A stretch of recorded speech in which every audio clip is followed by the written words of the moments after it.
começou o Congresso da AMB, é da década de 70, ele se inicia com a turma do futebol da magistratura, depois ele se alastra. Eu creio, se não for traído pela memória, que o primeiro foi no Espírito Santo, na década de 70, no início da década de 70, e de cada 2 anos nós fazemos esse congresso, que é hoje já parte da vida da magistratura brasileira. Eu tenho, portanto, muita honra de acompanhar desde quase o começo desses congressos. Eu quero também aqui registrar, por isso mesmo, eu sei o quanto é trabalhoso organizar um evento dessa magnitude, com mais de 2.000 juízes, com mais de 3.000 participantes. Por isso é importante registrar a organização, e eu faço isso agradecendo o trabalho incansável, tanto do André, quanto do Favreto, quanto de todos, do Cláudio Delor, de todos que participaram, do Paulo Feijó, de todos que participaram da organização, eles e os funcionários da AMB, que sem eles, efetivamente, nós não conseguiríamos fazer esse congresso. Também peço licença nessas palavras iniciais, que eu peço desconto do tempo do Paulo Feijó, para registrar aqui a nossa satisfação, a minha, tenho certeza também, a do meu colega Marco Butz, com a presença de tantas pessoas ilustres, e eu vou pedir licença para cumprimentar a todos, nas pessoas da professora Ada Peregrini, que está aqui, é uma satisfação para nós,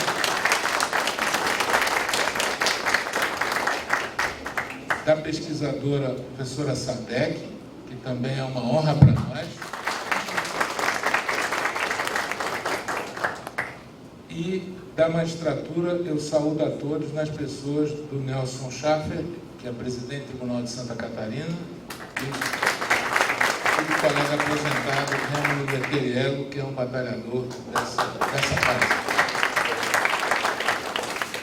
Então, portanto, sintam-se todos abraçados em nome dessas pessoas que eu acabei de me referir, pedindo desculpa se não pude estender, senão o Paulo vai ser inclemente com o tempo. É uma honra para mim também estar sendo presidido nesse painel pelo Paulo Feijó. Vim ingressar na magistratura, hoje engajado nas causas do judiciário, e também do meu colega e companheiro de turma no STJ, um grande magistrado, um magistrado de carreira, envolvido com esse tema. Portanto, para mim, é uma honra muito grande participar, junto com o ministro Marco Butz, desse painel. Eu, antes de tentar despertar vocês um pouco, diante do horário, eu vou exibir um vídeo de 1 minuto só, 1 minuto e meio, mas antes disso eu queria dizer, todos nós, juízes de carreira, evidentemente, nós acreditamos muito na jurisdição. Só que nós estamos vivendo, acho que como todos nós percebemos, todos que estamos na jurisdição hoje, estamos vivendo um momento de grave crise, eu diria uma situação de emergência absoluta diante dos nossos números, diante do nosso sistema.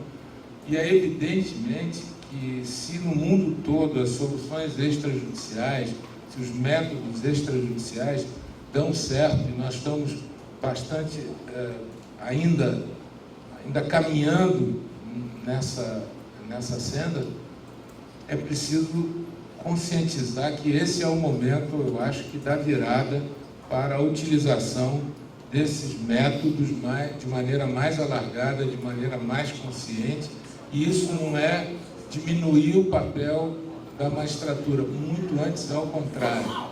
Nosso papel é um papel constitucional, nosso papel é um papel reservado para questões específicas, e a solução das controvérsias passa, inegavelmente, hoje, no mundo de hoje, no mundo pós-moderno, a pós-modernidade, para muitos, começa a partir do iluminismo, e hoje ela tem marcas interessantes na sociedade pós-moderna de hoje, da sociedade da informação, e é impossível, é impensável um monopólio de solução de conflitos. Portanto, nós tivemos grandes debates hoje de manhã sobre temas de política judiciária, ontem à noite, com a abertura do ministro Lewandowski, hoje de manhã, mas o professor Eduardo Cultura, ele tem uma expressão muito interessante. Ele diz que um determinado aluno de um cientista foi procurar esse cientista no laboratório e ele estava com o olho posto no microscópio. E aí o aluno queria falar com ele, ele não parou de olhar o microscópio. Depois o aluno perguntou por que é que ele não teria parado um minuto para olhar. Ele disse: olha, quando a gente olha as questões no microscópio, só depois de muito tempo é que a gente consegue enxergar as soluções. E é exatamente o que eu me proponho nessa primeira parte. Nós fizemos aqui um combinado com o ministro Marco Rutz. Eu vou apresentar para vocês alguns números do sistema Justiça, números que de alguns já é bastante conhecido, algumas pesquisas, para contextualizar o problema onde estamos hoje. E depois, aliás, na sequência, apresento um pouco do histórico da tramitação dessas duas leis recentes, uma que estabeleceu o marco legal da mediação e a outra que reforma a lei de arbitragem, para logo em seguida o ministro Marco Rutz avançar no tema propriamente dito. Então, essa é a proposta que eu faço. Como eu disse, para tentar acordar a todos, eu trouxe um videozinho do Uri, do William Ury. Ele, de alguns conhecido, foi o responsável último por essa mediação do grupo Pão de Açúcar com o Cassino, que resultou numa composição extraordinária. Ele assessora o Jimmy Carter num organismo internacional de mediação estatal, tem uma larga experiência, foi um dos responsáveis por um caso de sucesso da mediação mundial, que é o Camp David, né? E ele pensei assim, só para começar a nossa troca de ideias de hoje e para acordar vocês.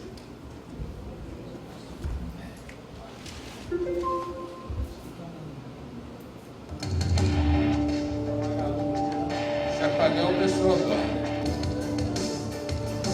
I studied, was formed as an anthropologist. So, my passion is understanding human nature and how human beings can get along with each other. So my passion is peace and the underlying question of how human beings can live together given our very deep differences. I think fear is the biggest enemy we have because we have a fear of scarcity. There's not going to be enough for me, there's not going to be enough for us, there's not going to be enough for my group. And I think that's at the root of much conflict. The other wound is the wound of exclusion. People feel excluded, they feel disrespected, they feel humiliated. And that's what generates a lot of destructive conflict, mostly violence.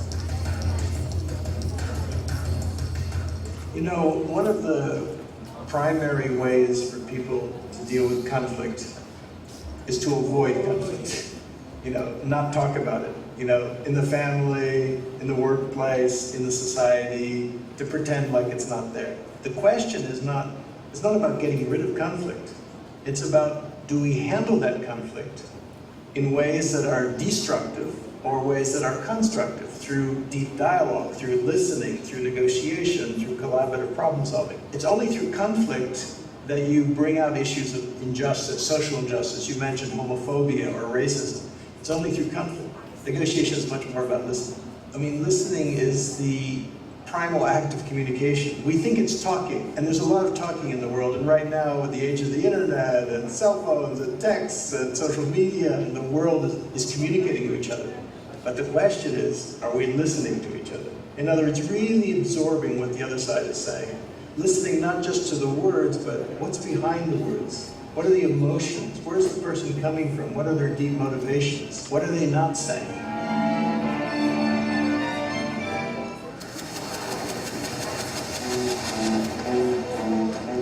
Yeah, thanks. And while he's putting the I can tell you.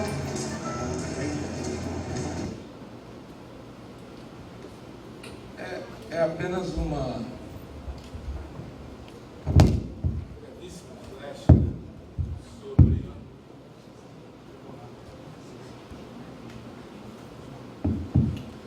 é apenas um brevíssimo flash sobre como hoje, e a ideia foi apresentar a vocês um ponto que eu acho talvez dos mais importantes desses marcos legais que vamos apresentar agora, é a ideia de um campo novo,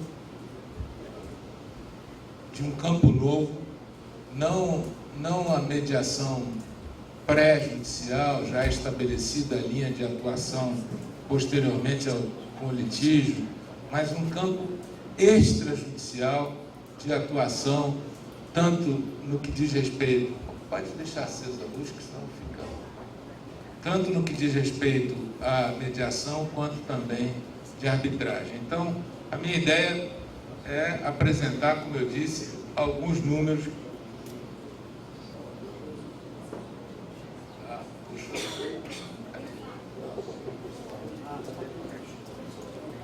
Aqui, Barroso, quero registrar, para honra nossa, a presença do ministro Barroso.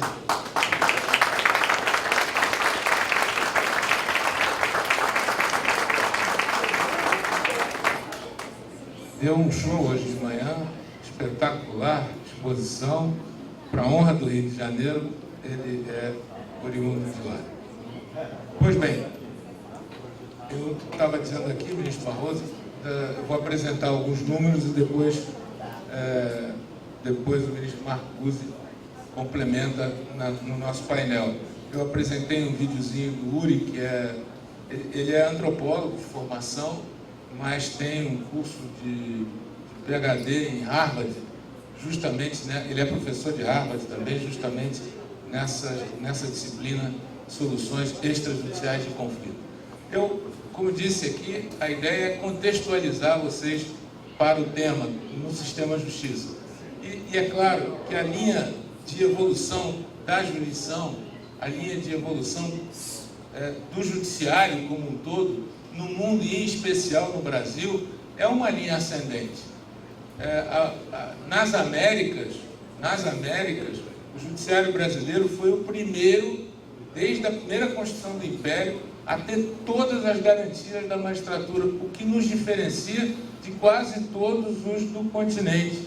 Os juízes brasileiros sempre tiveram os predicamentos da magistratura. Ao contrário, às vezes você vê colegas aqui da América do Sul que num dia estão juízes, no dia seguinte são demitidos sem nenhum tipo de garantia. A nossa magistratura tem uma linha ascendente e essa linha ascendente, se decalcarmos para o mundo, ela vem tanto do sistema anglo-saxão, com a Suprema Corte Americana, 200 anos de garantia de direitos fundamentais, como desde a instalação das Cortes Constitucionais Europeias, a primeira alemã, e aí se vem um pouco do que o ministro Barroso falou hoje, explicando, decodificando o protagonismo do judiciário, que surge efetivamente dessa ideia de garantia dos direitos fundamentais. Barroso não é por estar na presença dele um dos maiores constitucionalistas hoje do mundo, e é brasileiro, é respeitado no mundo todo. Então, ele tem trabalhos clássicos nessa área. Eu não vou aqui perder tempo de voltar a esse tema, mas também quem não conhece as 3 ondas a que se refere o professor Mauro Capelletti, foi o primeiro estudo científico a tratar de tempo de duração de demanda, custo de demanda no mundo todo. Ele, com o projeto Florença, trouxe essa problemática à tona há mais de 20 anos atrás e despertou o mundo para as ADRs que já vinham nos países anglo-saxões sendo praticadas. Ele transporta isso para os países da Europa continental, hoje estando, portanto, o mundo todo ainda na terceira onda, que são as soluções extrajudiciais de conflito. Aqui, muito brevemente, só a diferença. No nosso caso, para os Estados Unidos, no nosso caso, a formação da federação, ela parte de é interessante notar por que tem tanto trabalho as cortes superiores, né? É da nossa formação da federação. Oliveira Viana fala isso, justamente porque no sistema americano foram os estados que autorizam a criação da União. Aqui é exatamente o contrário. Foi a União que autorizou a criação dos estados. Daí porque a nossa legislação fortemente é marcada pela nota da federalização. No caso do Judiciário, a mudança radical vem a partir da Constituição de 88, a nossa linha, como eu disse, é uma linha ascendente, mas ela se modifica fundamentalmente a partir da Constituição de 88 e mais ainda especificamente da Emenda 45, que trouxe inúmeros avanços para o Judiciário e inúmeros avanços para a cidadania brasileira. E hoje, nesse mundo pós-moderno, para alguns, desde o Iluminismo, o que chamamos da era contemporânea dos direitos, fala-se na terceira dimensão, meio ambiente, internet, direitos coletivos.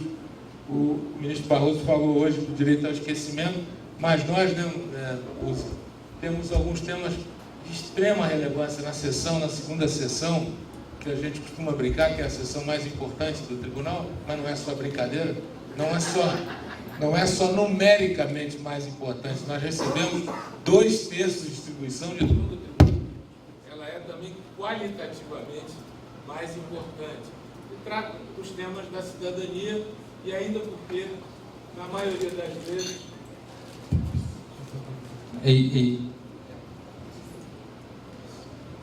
Na maioria das vezes, como os temas são de direito infraconstitucional, o Supremo não pode meter a mão na matéria de direito privado. Mas, outro dia mesmo tivemos um tema interessante, que foi de redes sociais, o limite da responsabilidade do Google para as redes sociais. Era um caso de usurpação, de apresentação de vídeos em uma dessas redes sociais de cursos preparatórios para concursos. E aí se discutiu ali se piratear a aula de determinado professor famoso, e ali não estava se exibindo a pirataria, estava se indicando aonde se conseguia a tal aula. Na rede social não se exibia a pirataria. Nós então fizemos uma construção na segunda sessão com aqueles casos clássicos do direito americano, que foi aquele caso Napster, primeiro o caso do videocassete, depois o caso Napster, que foi aquela de vídeo, né, de música, compartilhamento de música, para se chegar à conclusão de que a Google, nesse caso das redes sociais, ela não tem participação ou coautoria, ou seja lá o que for, na divulgação de uma informação onde se diga precisamente onde está a pirataria, porque ela não pode exercer controle ou filtro do que se discute dentro da rede social. Se ela estimulasse ou de alguma maneira facilitasse a utilização, sim. Mas é apenas uma ideia dos temas que nós estamos discutindo, um pouco do que foi hoje mencionado, né?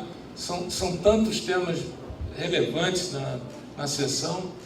E eu agora passo a apresentar alguns números que eu volto a dizer, já são conhecidos de todos. Eu apenas atualizei para o último número do CNJ, que é de 2014, para que nós possamos ter uma dimensão do quadro atual. Em 88, que não tinha CNJ em números, não tinha nada, a gente foi reunindo esses dados aí, que eu não sei, corro o risco aqui da professora Sadek me censurar, mas eu fui reunindo isso em vários segmentos, é muito difícil de encontrar esses dados, mas chegamos à conclusão que no ano da Constituição foram 350 mil ações em todos os segmentos da Justiça. Esse número de lá para cá não para de crescer, aliás, o salto é enorme. Em 2001, 12 milhões, 2009, 25 milhões, ele agora cresce, até 2013 ele cresceu a uma taxa de mais ou menos 10%, agora caiu um pouco, mas continua crescendo. O último dado é de 29 milhões de novas causas por ano, a mais.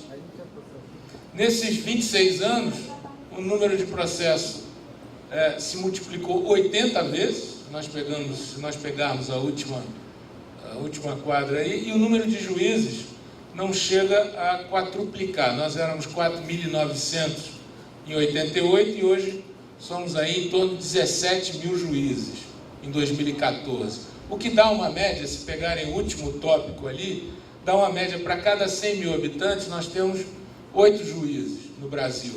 Uma média razoável. Nós temos aí, se comparar com a Espanha, 10 juízes para cada 100 mil habitantes, na Itália e na Argentina 11, Portugal 17, a nossa média não está ruim. O nosso problema está ali, ó. Nós temos a segunda maior carga de trabalho do mundo e a maior taxa de congestionamento, mais de 70%, aumentou um pouquinho agora com esse ranking de 2014. Mas somos o terceiro lugar em produtividade. É impressionante, nós trabalhamos muito, mas não trabalhamos com eficiência, porque continuam-se a aumentar o número de processos. Há uma taxa de 70%, nós estamos falando de um sistema já em altíssimo grau de UTI. Há uma taxa de 70%. 99 milhões, 100 milhões de ações, né? Um processo para cada 2 habitantes, é conhecido esse número. E também eu fui retirando um pouco de dados para que a gente pudesse ver o quantitativo de advogados, né? Nós temos 100 mil habitantes, uma média de 962 advogados para o Distrito Federal. Disse que esse número, 838 mil advogados, está ali embaixo, é o maior número de advogados do mundo por 100 mil habitantes. Outro dia eu conversava com o Flávio Caetano, que é da Secretaria da Reforma, e que comigo participou de muitos painéis como esse, que eu participo hoje, para minha honra, com o ministro Buzzi, mas o Flávio Caetano é um batalhador também dessa ideia das soluções extrajudiciais, e ele me disse que o Brasil tem o maior número de faculdades de direito do mundo. Também é um dado para ser pesquisado. Mas aqui, no Distrito Federal, 962 advogados por 100 mil habitantes. É quase um advogado, você levanta uma pedra, tem um advogado embaixo. Os 5 maiores litigantes, eu fiz um contraponto dessa pesquisa com a pesquisa que fez a professora Sadek, que ela fez cortes por dentro dos maiores litigantes para se saber quem atua mais como autor ou quem atua mais como réu. Mas por esse quadro aí do CNJ, que é o número de 2011, eles não fizeram depois mais nenhuma taxa dessa, se somar ali o setor público federal, o setor público estadual, o setor público municipal, só isso dá mais de 50%. Se colocarmos os bancos, questões bancárias, nós temos aí 80% do nosso grosso, do nosso problema de quantitativo de litígio no Brasil. Casos novos de execuções fiscais, eu tomei como base o Justiça em Números de 2015, o ano base de 2014, nós temos aí tramitando hoje, aquele número lá de baixo, ó, do total das 100 milhões de causas, do total, quase 30% só execução fiscal. Só execução fiscal. De casos novos, é uma média de 15% na Justiça Estadual e 12% quase na Justiça Federal de casos novos, de execuções fiscais novas. O Judiciário, em quase 30%, é cobrador de imposto. Aqui, o maior número de casos novos por 100 mil habitantes. Outro dia eu também perguntei à professora Sadek se havia alguma correlação entre o nível de escolaridade e o número de demandas, para se tentar estabelecer alguma relação de causa e efeito. E não há, efetivamente não há. O litígio ele é espalhado, como disse hoje cedo o ministro Barroso, em 2 situações. Uma são as macro-lides repetidas e outra, qualitativamente, alguns setores, né? E o ano base de 2013 trouxe o Rio de Janeiro e ali se inverteu. No ano base de 2014, Rio Grande do Sul volta para a primeira posição, né, Fabrício? De onde sempre se manteve ali como um estado mais litigante. Segundo lugar, o Rio de Janeiro. Quarto lugar, presidente Nelson, Santa Catarina. E São Paulo, curiosamente, que deveria ser o primeiro, estaria em quinto lugar. Aí vem a pesquisa da professora Sadek, feita para a campanha da AMB, chamada O Uso da Justiça e o Litígio no Brasil, que tem um subtítulo bastante sugestivo: Não deixe o judiciário parar, que é justamente o estado de agonia que se encontra hoje. Volto a dizer, há uma taxa de congestionamento superior a 70%. Então, ela fez uma pesquisa por corte, para saber, dentro dos segmentos, quais eram os maiores autores e quais eram os maiores réus. E ela encontrou, no estado de São Paulo, 40% de todos os processos do país estão no estado de São Paulo. Disso aí, mais da metade é ajuizada pelo poder público. Então, o poder público é autor, é ele quem provoca esse enxame de demandas. E como maiores demandados, mais de 50% são concentrados no setor financeiro e telefonia. Portanto, o nosso problema definitivamente está aí. O Poder Executivo como autor e cobrador de imposto e o setor financeiro, matérias que deveriam ser reguladas por agências reguladoras, ou pelo menos... Aí são os números, né, onde ela apresenta ali a comprovação disso, e um número efetivamente crescente, né, de demandas da administração pública federal, estadual. É um pouco para comprovar o que eu disse antes. Aí, como litigantes no primeiro grau, polo parte passiva, comprova a pesquisa dela. Esse índice de desempenho da Justiça de 2012, divulgado em 2014 pelo IDP, nós não temos efetivamente também um costume no Brasil de qualificar a atuação dos judiciários, né? Eles fizeram um dado interessante, que eu não sei do ponto de vista científico se ele vinga, mas eles pegaram gestão orçamentária, gestão de recursos e gestão de processos para avaliar os diversos tribunais no país. E chegaram à conclusão de que, tomando esses índices, o tribunal que melhor funciona seria o Rio Grande do Sul, seguido do Mato Grosso do Sul, Rio de Janeiro, Acre e Rondônia, volto a dizer, com base nesses índices que eles monitoram. E no âmbito da Justiça Federal, Tribunal de São Paulo, TRF da terceira região, quinta, quarta, primeira e segunda. Aí uma pesquisa comparativa, né? Tempo de duração de demanda. Também é um outro dado que nós não temos, um dado confiável no nosso país, que reflita a duração média de um processo civil. Nesse caso aí, uma causa que tem um valor médio de $2.000. Eles pegaram alguns países da Europa e também da área ali do Japão. Eles fizeram um estudo interessante. Na Itália, não sei se a professora Ada concorda, mas está ali, 2.866 dias, mais de 7 anos de duração do processo, por uma causa de $2.000 entre transitar e julgar, né? A França, 950 dias, também um tempo médio considerável, né? A média dos países dá mais de 2 anos. E no Japão, pela cultura, né? A cultura oriental, da cultura da composição, a cultura da não litigiosidade, 1 ano mais ou menos.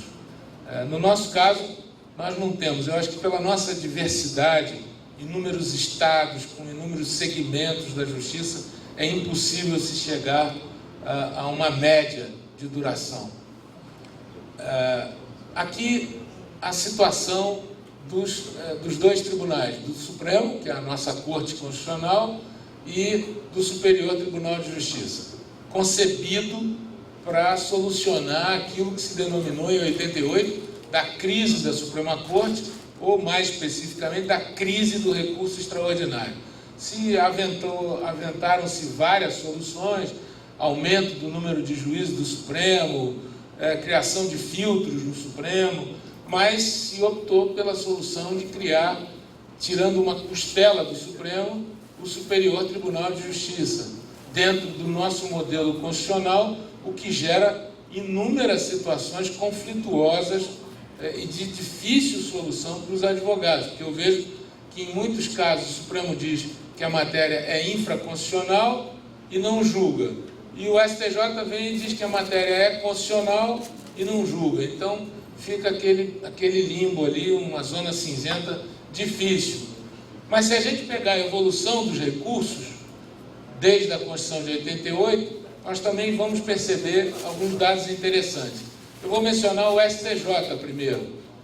Os números de processos distribuídos desde 89, 6.103, que é o ano da criação do STJ, da efetivação do STJ, e até a data de hoje, 314 mil recursos em 2014.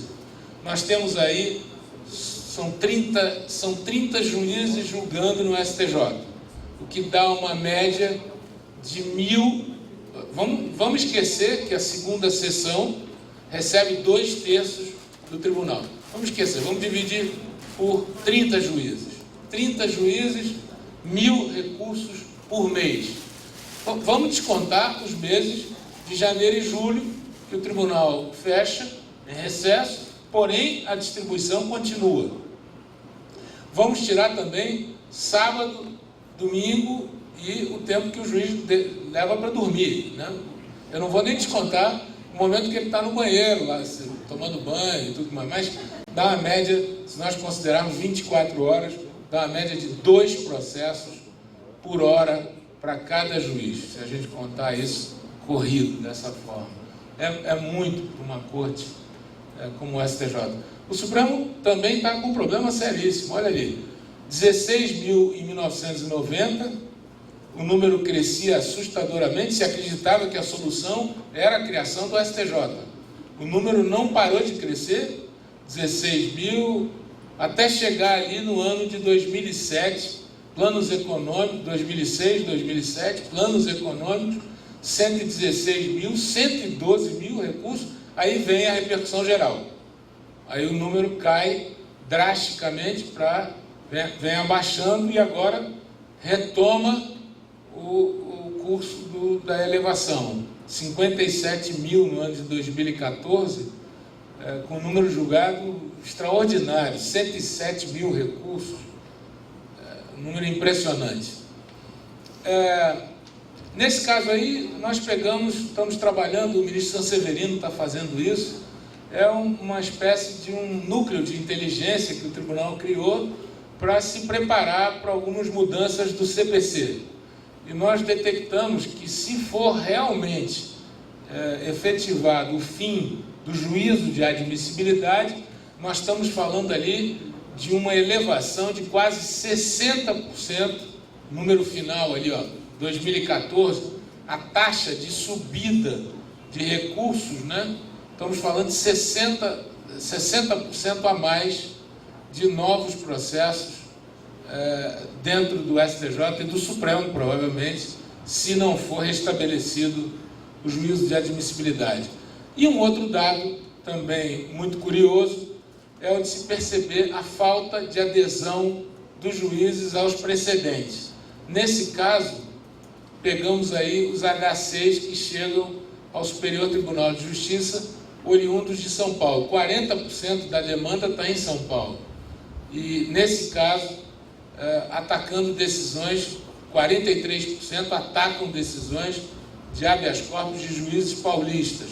E o STJ concede a ordem em 30% desses casos, quase. Ou seja, como o habeas corpus,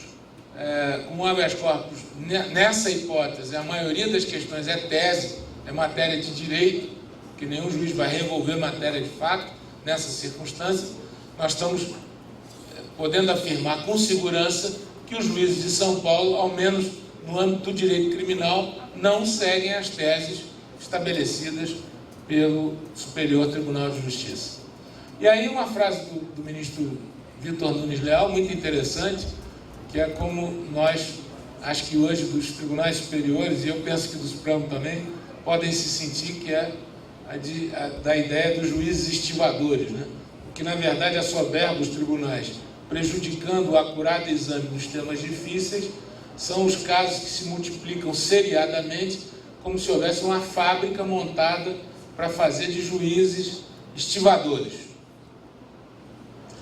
O papel constitucional do Superior Tribunal de Justiça é interessante, como agora estamos ali nos deparando, como eu disse antes, superendividamento, contratos eletrônicos, internet, bioética, algumas soluções que estamos aventando para o STJ, como a PEC 209, que trata da repercussão da questão federal, da relevância da questão federal, acabou de ser votada pelo Parlamento e rejeitada a PEC 209, e agora vai ser votado o seu texto central.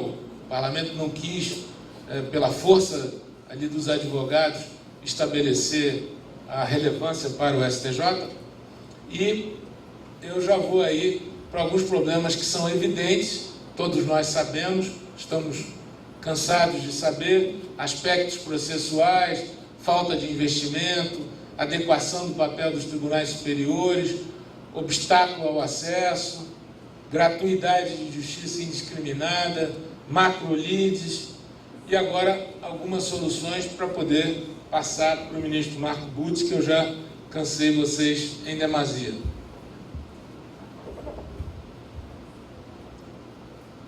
A primeira solução prospectiva, eu acho que é precisamente esses marcos legais que vieram com a alteração da lei de arbitragem e a alteração e a criação do marco legal da mediação.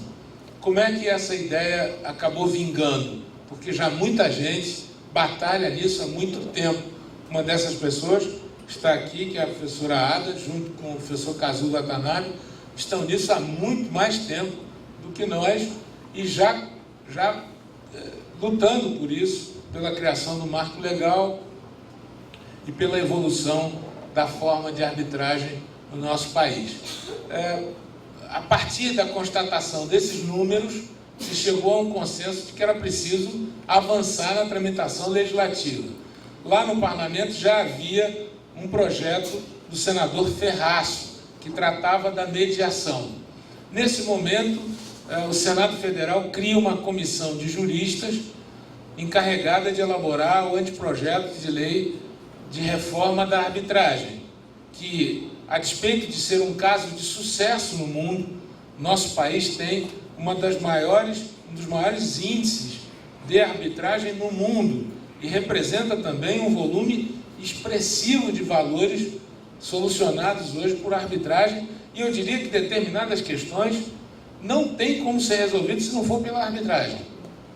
Tal é o nível de exigência técnica para a solução de alguns tipos de investimento em área de infraestrutura, investimentos em áreas específicas do conhecimento, que exigem que a solução seja tomada em tempo razoável.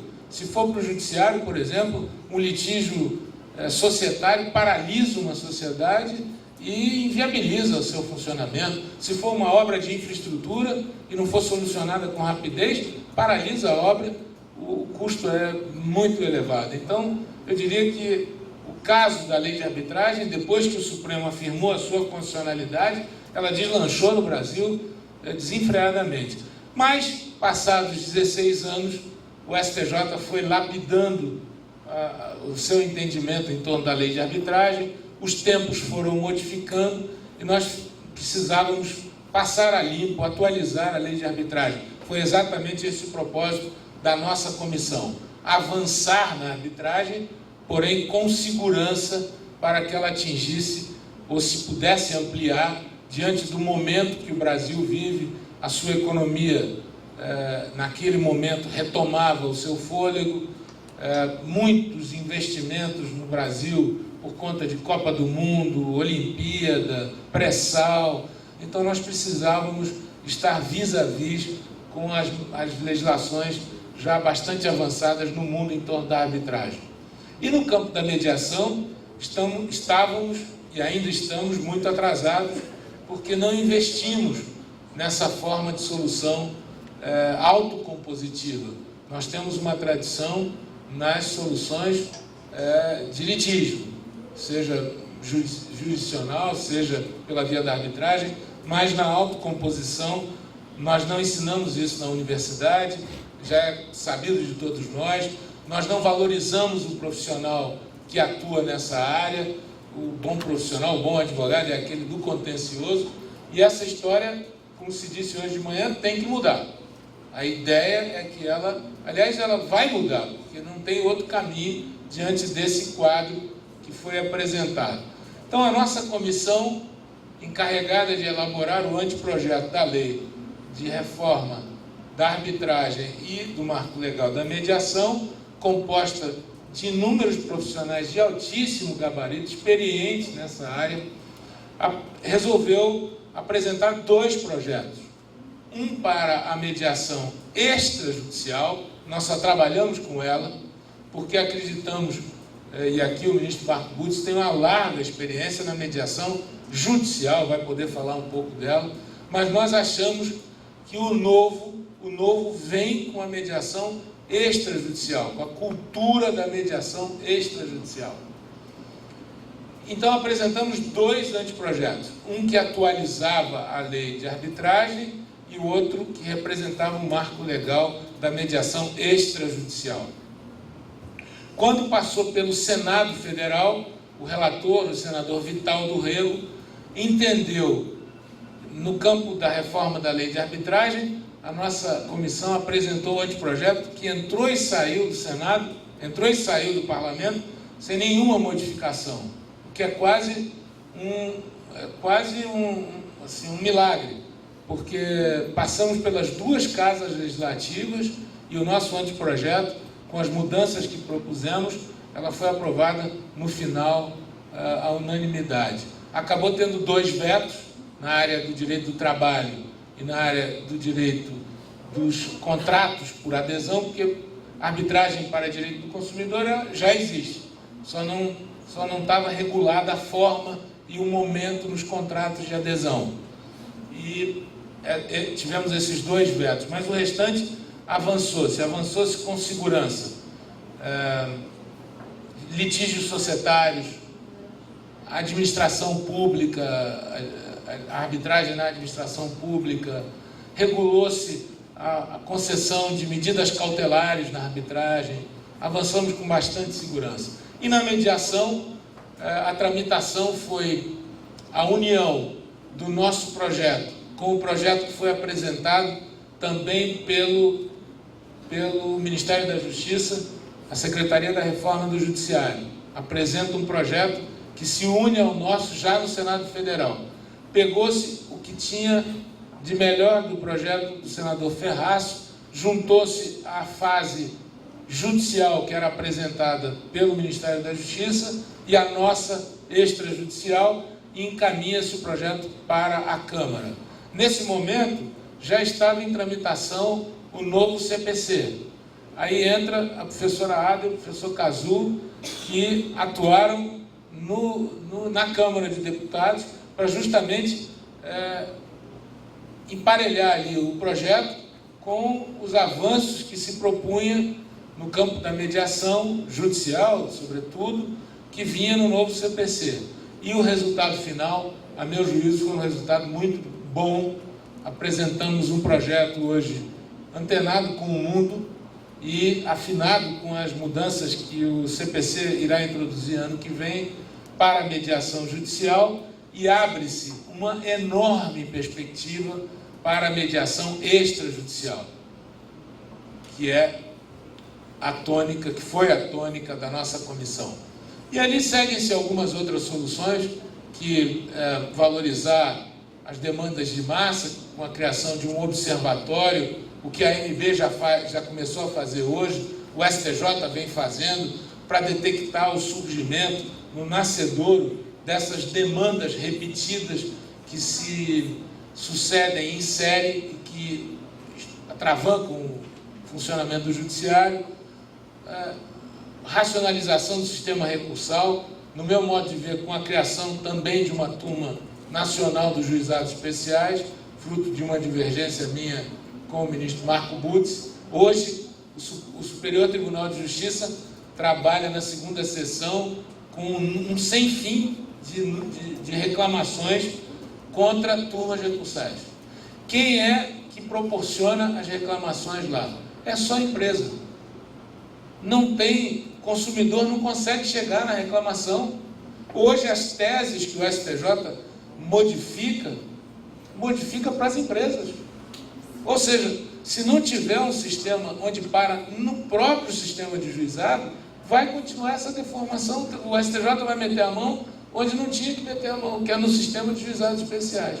A ideia é preservar, não é criar mais um degrau, não é burocratizar um sistema que funciona bem, é sim manter a rigidez e a hegemonia do sistema. Peraí. Formas adequadas de recrutamento e capacitação, planejamento e gerência, proposta orçamentária, não cabe falar aqui. Cuidado no exame de gratuidade, adequado trato nas ações coletivas. Eu botei ali uma nova legislação. Efetivamente, eu conversei com a professora Ada, que ela me disse, ainda muito atual, o projeto que tramita lá no Parlamento, tratando das ações coletivas. Temos comissões no STJ para examinar mudanças regimentais. Agora mesmo, em voga, voltou a questão do prazo para exame de vista, que o CNJ regulou, que nós já fizemos isso há quase 2 anos atrás e que o novo CPC já faz. Inclusão nas grades curriculares, no exame de ordem, nos concursos públicos para as carreiras de direito, das disciplinas relativas a soluções extrajudiciais de conflito, formação e capacitação adequada de juízes e servidores. Aí, alguns pontos da lei de arbitragem, que o tempo não me permite, eu fiz uma comparação do novo CPC com a reforma da lei de arbitragem e também da mediação.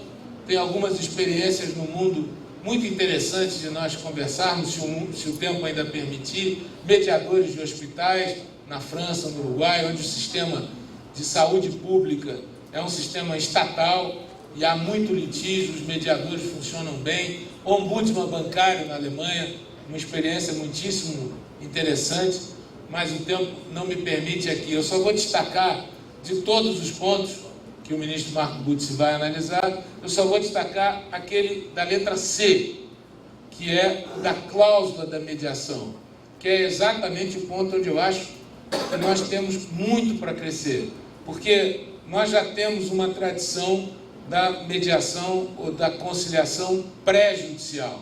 Já temos uma tradição da conciliação ou mediação judicial. Os sejusques estão aí, já têm uma larga experiência, fruto de uma resolução do CNJ.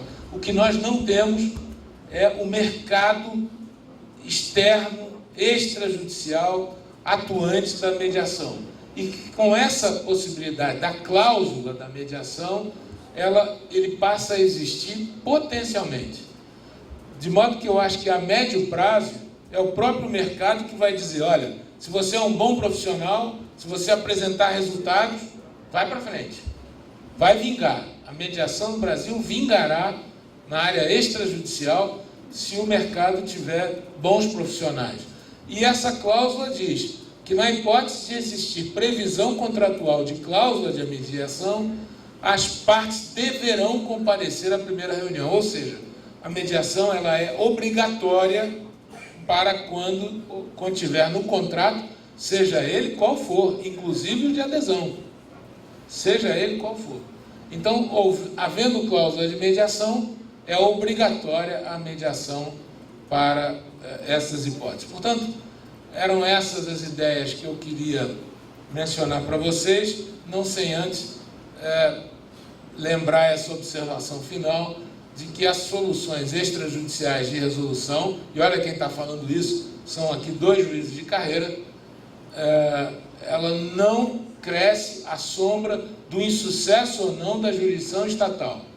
Representam o avanço do processo civilizatório da humanidade, que de maneira consciente busca mecanismos de pacificação, sobretudo num mundo pós-moderno como o nosso, onde se exige pacificação social eficiente. Indiretamente, e aí é que entra a nossa visão da coisa, carrega uma perspectiva de racionalidade para a jurisdição estatal, hoje assoberbada, eu diria quase que inviabilizada, com uma taxa de congestionamento de mais de 70%. Obrigado pela atenção que me ouviu.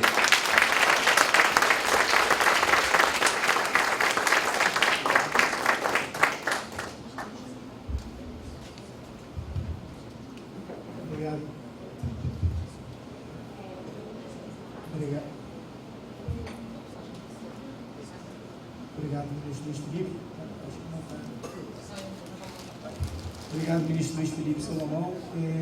Diante da qualificação da nossa plateia e dos nossos palestrantes, eu acho que a intervenção mais qualificada que eu posso fazer é no sentido de passar imediatamente a palavra ao nosso ministro.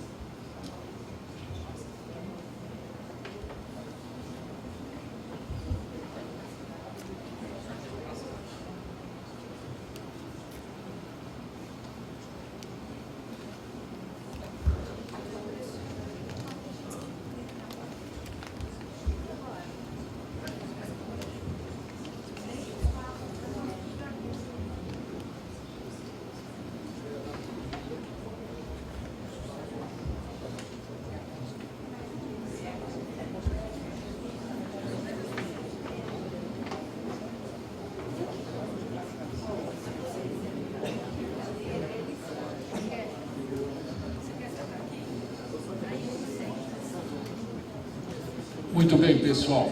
Boa tarde a todas as senhoras e os senhores. Parabenizo o colega Luiz Felipe Salomão, sempre brilhante, preciso e sensível naquilo que fala. Eu inicio cumprimentando o ministro Barroso, do Supremo Tribunal Federal, que nos honra com a sua presença. Parabenizo pelas brilhantes palavras pronunciadas hoje pela manhã. Muito do que foi uma visão, todos os outros colegas repetiram, sensibilíssimo, grande constitucionalista e professor, nosso professor. Cumprimento também o colega, amigo e presidente da IMB, João Ricardo, que nos convidar a fazer o gentil convite e parabenizá-lo pela organização e pelos resultados desse encontro nacional. Se me permitem, faço uma homenagem especialíssima à professorada Pellegrini Grinover, que está aqui conosco.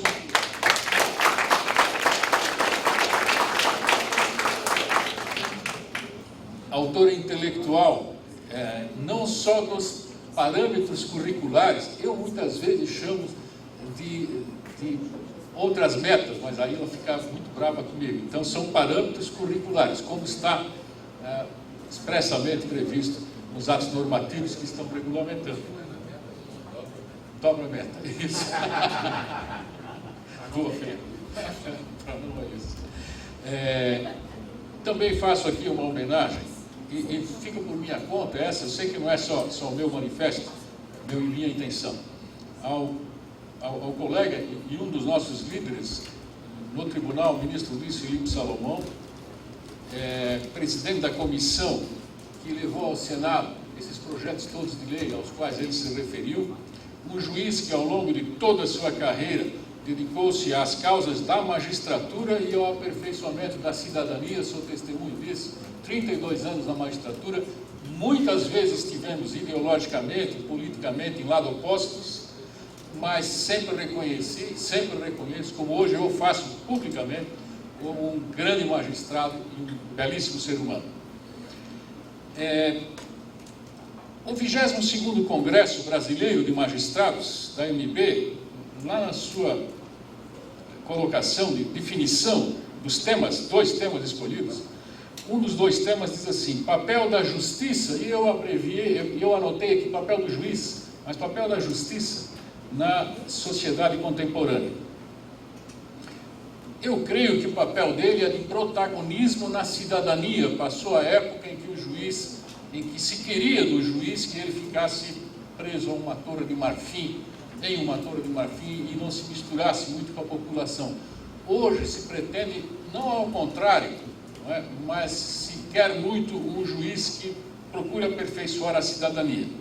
E hoje pela manhã, o ministro Barroso comentava, fazia uma distinção entre o ativismo e o fruto da judicialização.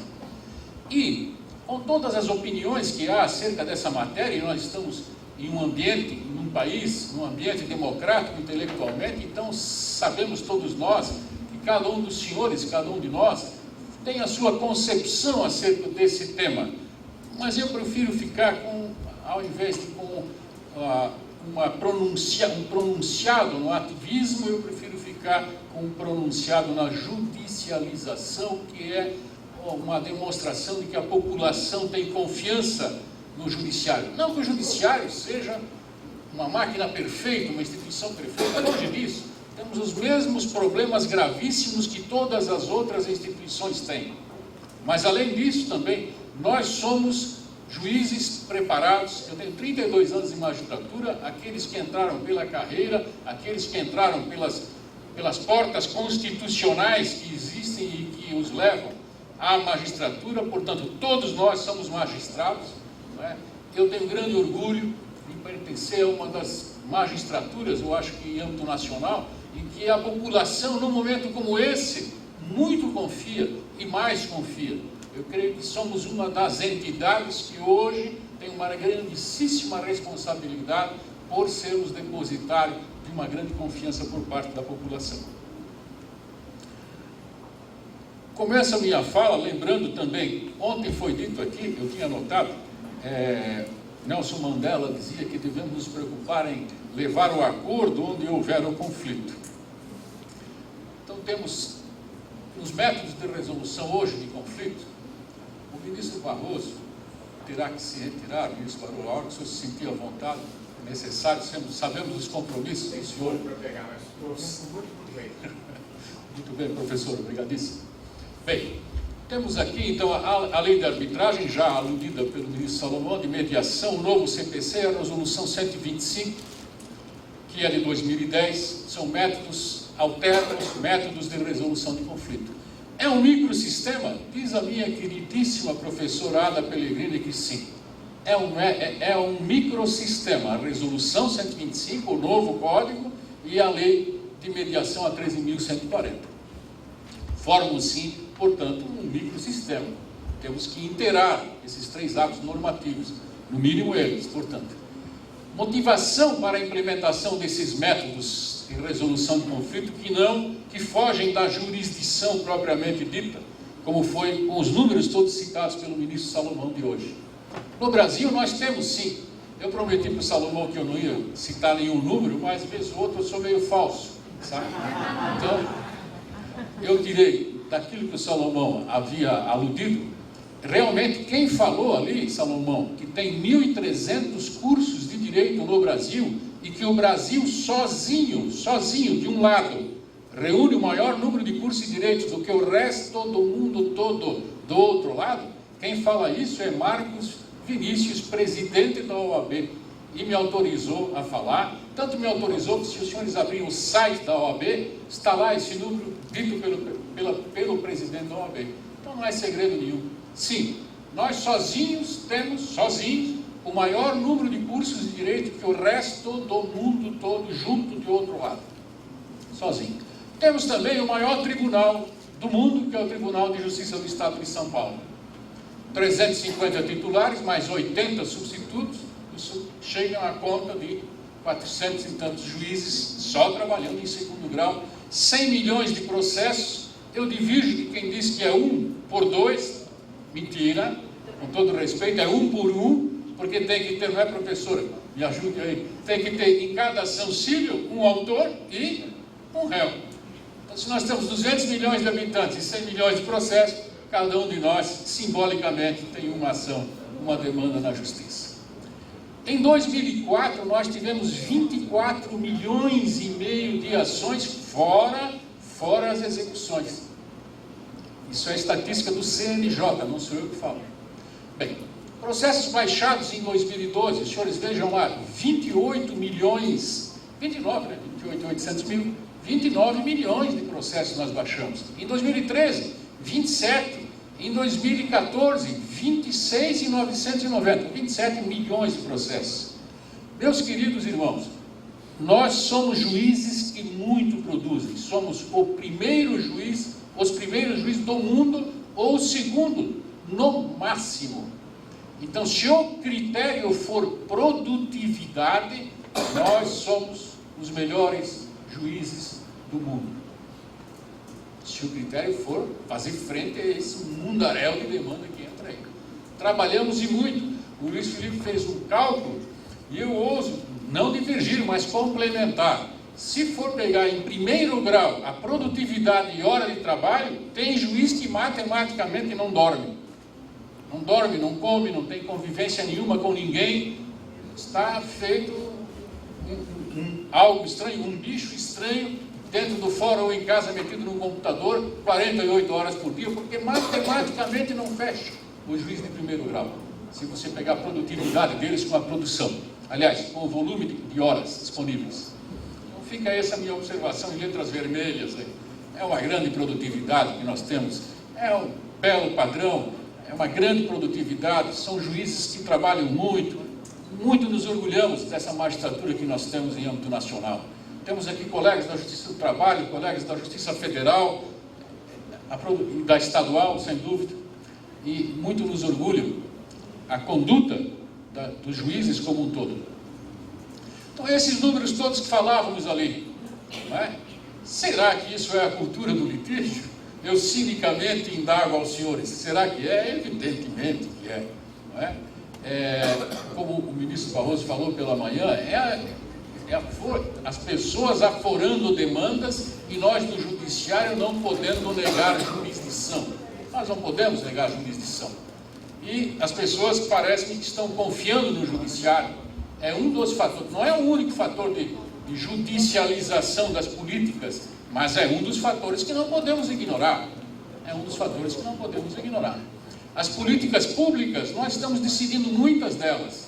Muitas das políticas públicas estão passando pela caneta, pelo pouco preparo do juiz de primeiro grau, do juiz dos tribunais, que não tem uma assessoria técnica especializada, que não tem tempo para fazer opções em certos momentos, como naqueles que bate a porta dele, alguém pleiteando uma liminar para salvar a vida de um cliente. Bem, a consequência é óbvia é a crise do sistema jurisdicional. O professor Kazuo Watanabe, que também é uma das pessoas que eu quero homenagear, fala muito nisso, o processo centralizador de jurisdição. Muito bem.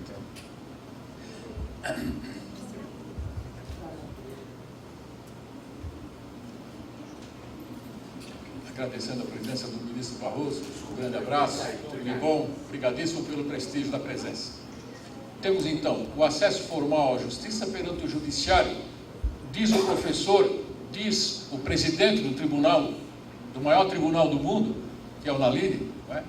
Professor também, perante o judiciário parece não verdadeiro que todos sejam efetivamente iguais perante o judiciário, que alguns têm acesso à jurisdição, outros nem acesso têm, nem podem passar perto da porta da justiça, e muitas vezes a jurisdição é a única alternativa para a pessoa encontrar um respaldo de cidadania ao